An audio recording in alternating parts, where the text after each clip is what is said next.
Okay. Good afternoon. Can everybody hear us? Okay.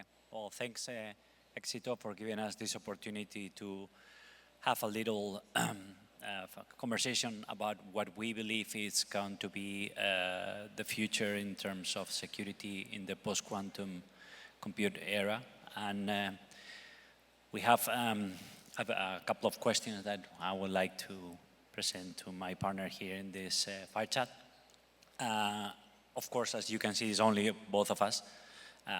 After those three questions, I will try to explain a little bit how is Fastly taking into consideration one of the threats that it's affecting the key exchange factor that Fastly as an edge platform provides today.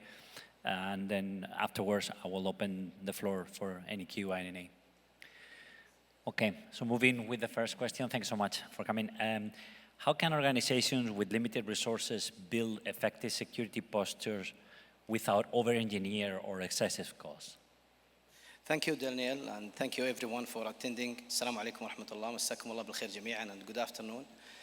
I would like to thank you, Mr. Daniel, for having me today with you and along with the respected audience.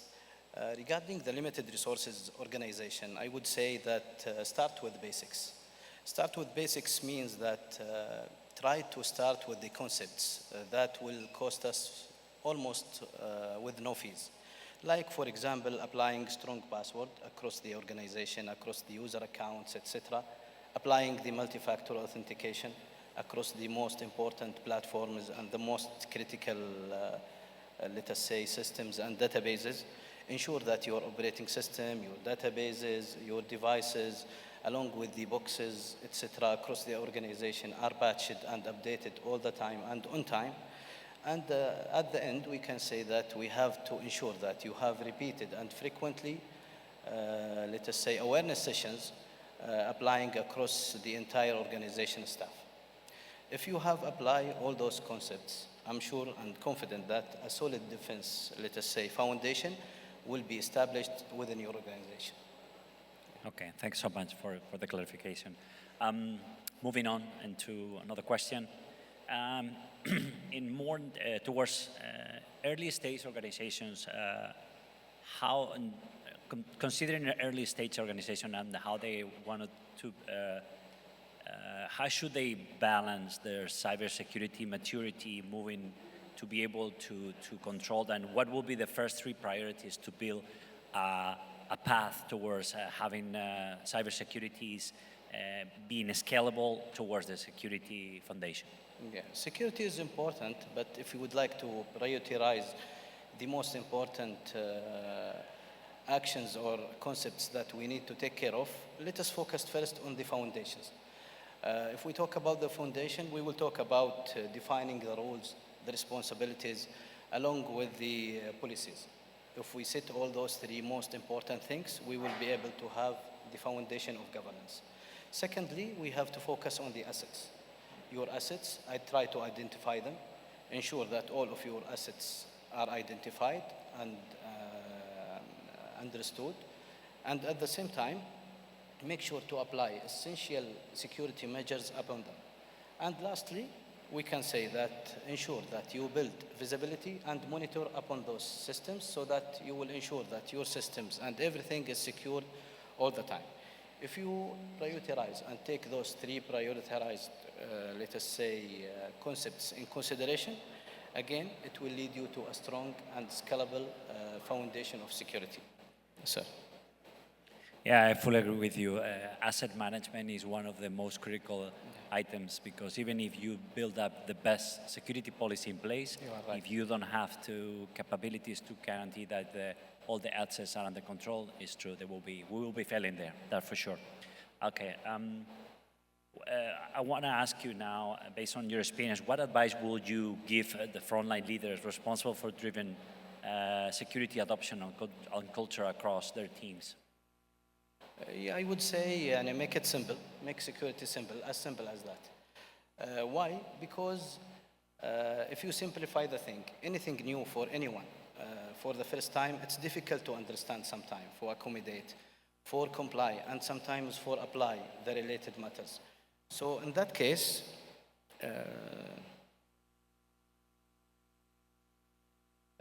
Let us say that if you ensure that,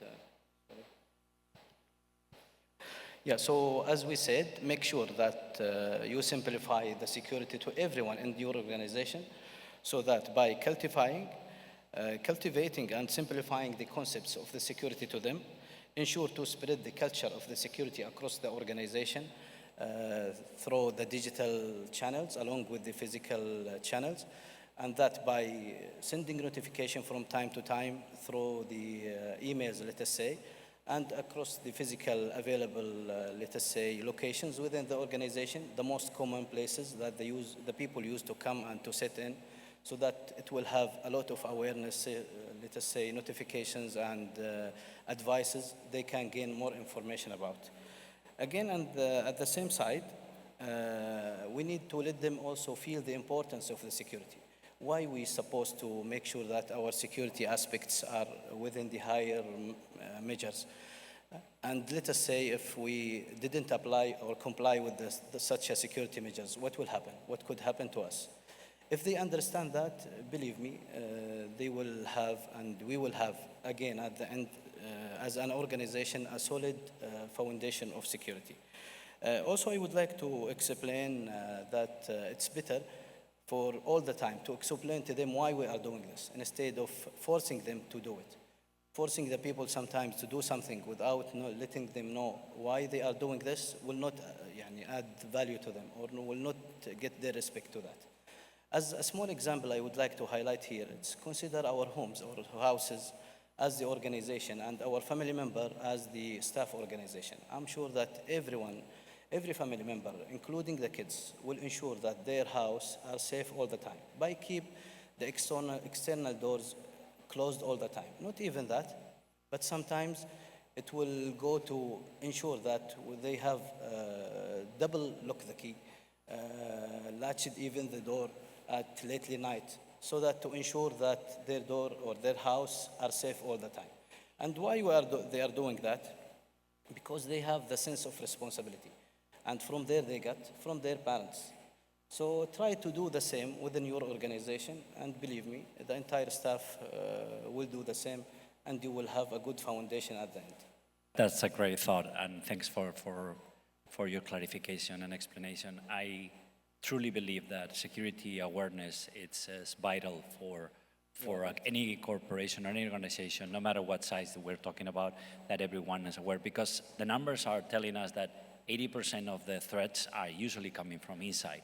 So the sooner we are able to understand or explain our employees what the phishing action are and what other type of threats or the social things that they could be affecting, the better. Because no matter how much you actually expand on your different layers of security, or whether we're talking about zero trust or we're talking about any other type of measurement from the outside, if inside the owners of the information, the regular users that are going to be working with the data, are not aware of the importance of just verify the source of truth and guarantee that the right permissions have been taken into account for the authorized users, then definitely going to have a big problem. So yeah, I truly agree that security awareness is one of the key elements in this point.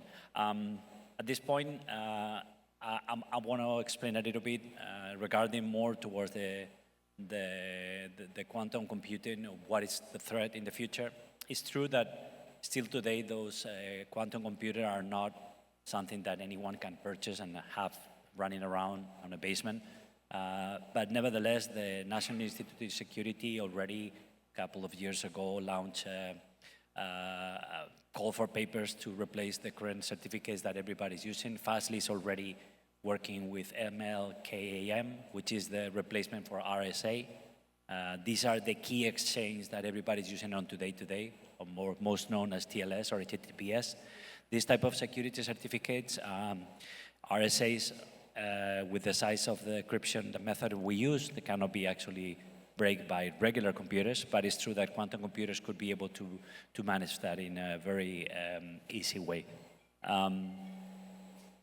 At the same time, NIST has released other type of call for papers and other different FIPS, which have been already published, and they are working on deploying that, whether we're talking about digital signatures or we're talking about any other type of cryptography communication that it needs to be deployed.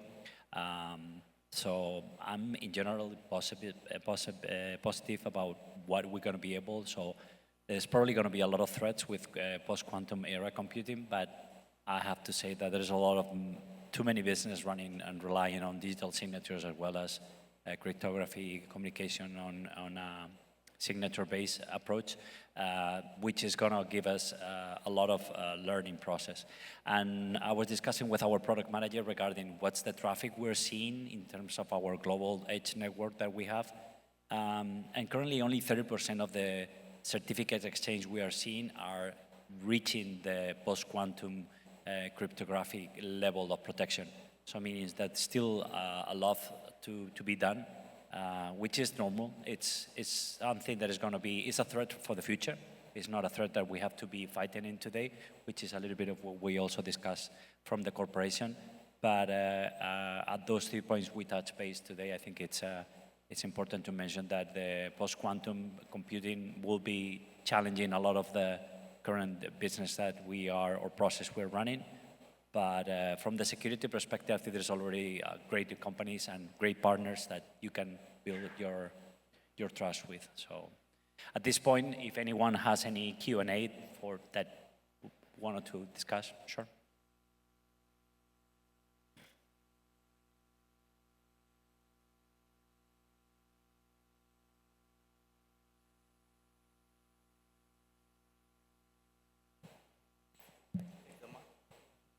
They're coming. They're bringing the mic now.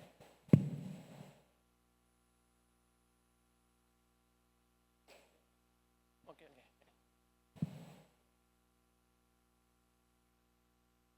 Hello.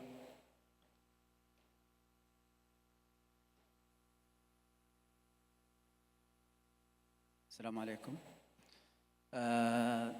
My question to Mr. Abdullah is some of the organizations, they allow to access some cloud drives. Cloud drives. I don't want to name any of these drives, okay? But however, the other organizations, they deny to accessing this kind of drives. So from your point of view, why it happened like this? Why those organizations deny accessing to these drives in the cloud?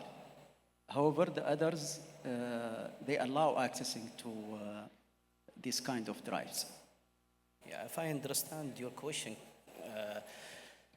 here we will talk about the organization that trying to utilize the cloud services and versus the organizations they are not able or they are not interested to utilize the cloud services. First of all, it depends on the organization. For example, I used to work in the banking sector. It was, to be honest, difficult for us to utilize or to use the services across the cloud, wherever it is, even if it's within Saudi, due to some limitation from our, let us say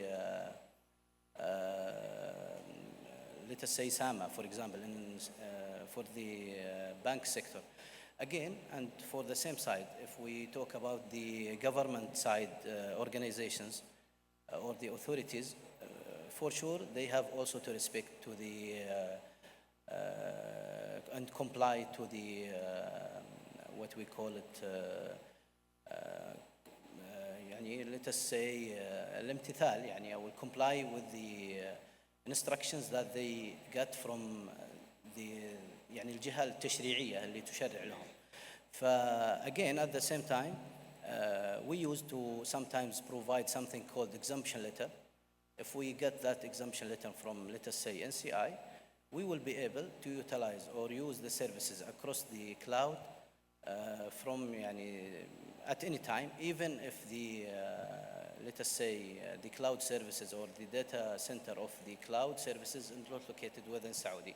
However, and for most of the big companies, as you said, we don't like to list some names, they start having their data center within Saudi, which is fair enough, I believe. And I believe most of the organizations and for example, our Riyadh Chamber of Commerce, we are using most of our services through the cloud. So it's really a nice service to have, and I would recommend all the organizations to go with, especially that if you apply the security measures in a proper way, it will be more safe and more easier for us to accommodate and to practice your services. Just one point.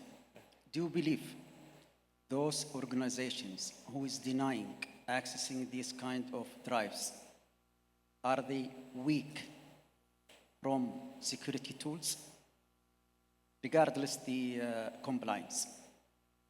Yeah, to be honest, sometimes it's, let us say, as we said earlier, it's a regulation.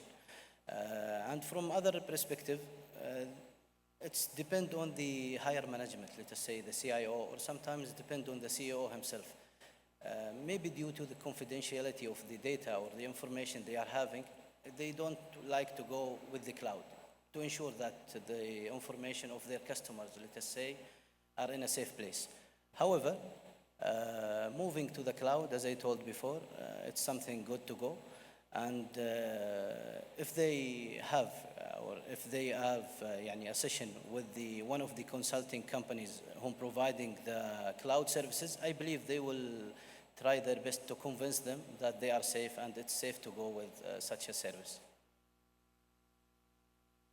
Right. Thank you. Anybody else? Hi, Yes. hello. Yeah, here, yes. Okay. Yeah.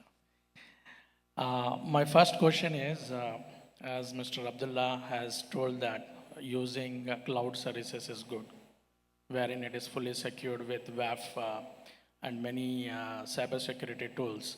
What I observed in Saudi Arabia is many areas are not covered with the fiber optic cables for the internet, where many organizations are suffering for the latency. What they have is microwave-based internet, which is also having an impact on the environment. Like if there is some climatic changes, your internet will become very drastically slow. So we have to see that the country has to move forward with satellite-based internet connection, which has to be very cheaper because cloud is already becoming cheaper. Many organizations like Microsoft Azure is coming into picture by next year. So many organizations will adopt going through cloud. But at the same time, many service providers has to come forward and decreasing their price. This is really challenging to go for a small organization to a big organization. They're spending thousands of reals and getting to the internet services. At the same time, on-premises is secure, but at the same time, if there is something happens on on-premises, if the server is crashed, the whole data gets crashed. So they have to adopt so many backup levels and also on disaster recovery on the cloud level.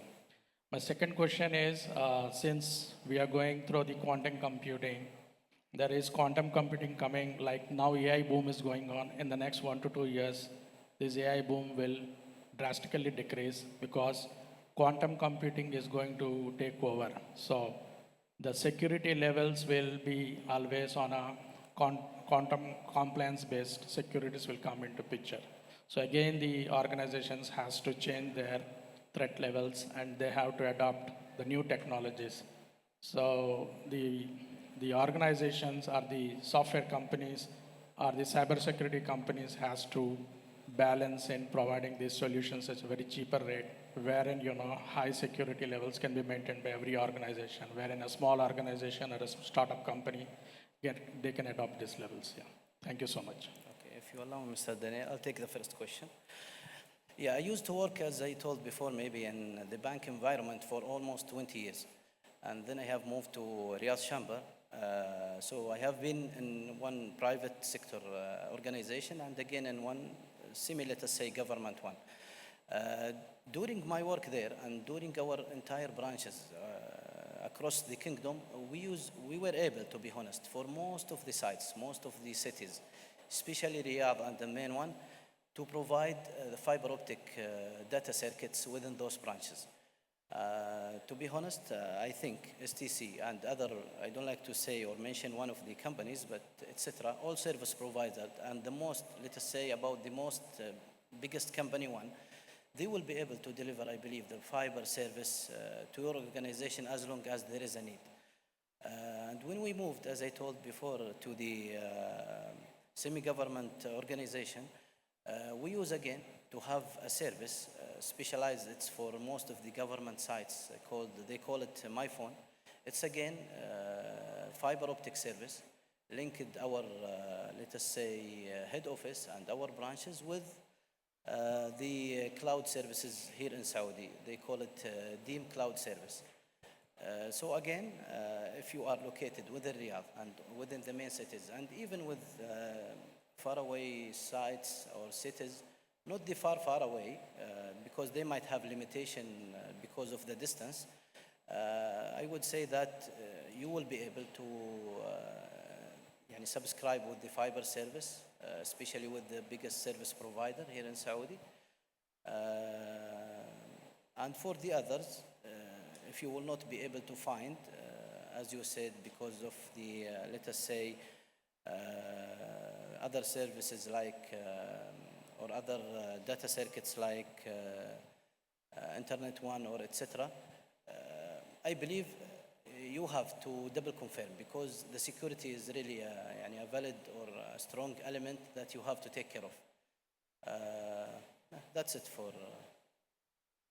Yeah, and the second question regarding the challenge that the companies are going to be facing with quantum computing.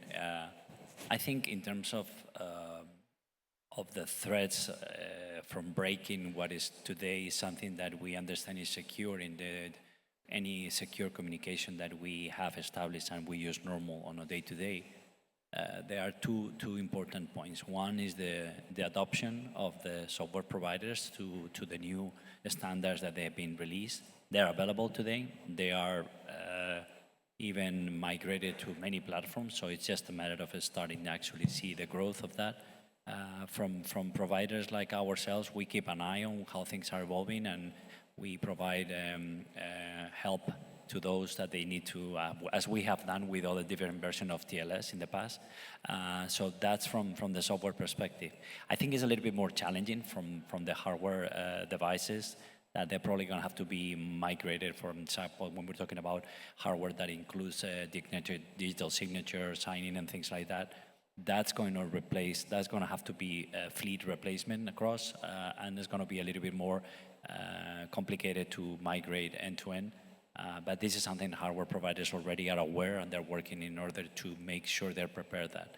But again, I think we're just with the tip of the iceberg of what is coming up with post-quantum computing. So we'll see how things evolve in the next years. Hello. Yes, Dr. Manal Muteri, Data Architecture Director and Advanced Analytics and Government Authority. I have a question here to Mr. Abdullah. If you, in your opinion, what is the main principal step that any government organization has to take in order to prepare for the quantum threats without complicating their current security system? I don't like if you would like to help me in that, because Sure. I'm not specialized in security. It is. Okay, so it's for you, Mr. I'll try Daniel. to help as much as I can. I would say, first of all, try to at least audit the providers that you currently have in place in your organization from the security perspective. Anyone who is already doing any type of security layer or providing any security layer, from whether hardware vendor or software vendor, try to evaluate their situation and what their stage they are facing into it, and try to get from them the roadmap, because it is a journey. I don't think anyone is ready to say it's completed, and they should be. If they say that, they're lying. So I will just try to find out exactly and start with kind of like a due diligence on where they stand and understand where there could be threats to be able to align the possible risk that you could mitigate. And this is kind of like when we used to have in the old times the DMC zone, where there used to be computers that somehow they could be breaking and nothing was really behind the firewall. It's definitely going to be those areas because there's going to be lack of knowledge from certain points of or center providers that you currently have in your infrastructure, and they need to evolve. So it's just a journey that needs to be walking with them and build the trust as they move forward, because it's not written basically what's going to be how fast it's going to be, whether it's going to be 5 years, 10. Some people, they say it's going to be less, but nevertheless, the first thing will be to do a due diligence of what you currently have in terms of security infrastructure to guarantee that you are protected for at least what is already known. What is come to next, we don't really know. Thank you. Sure.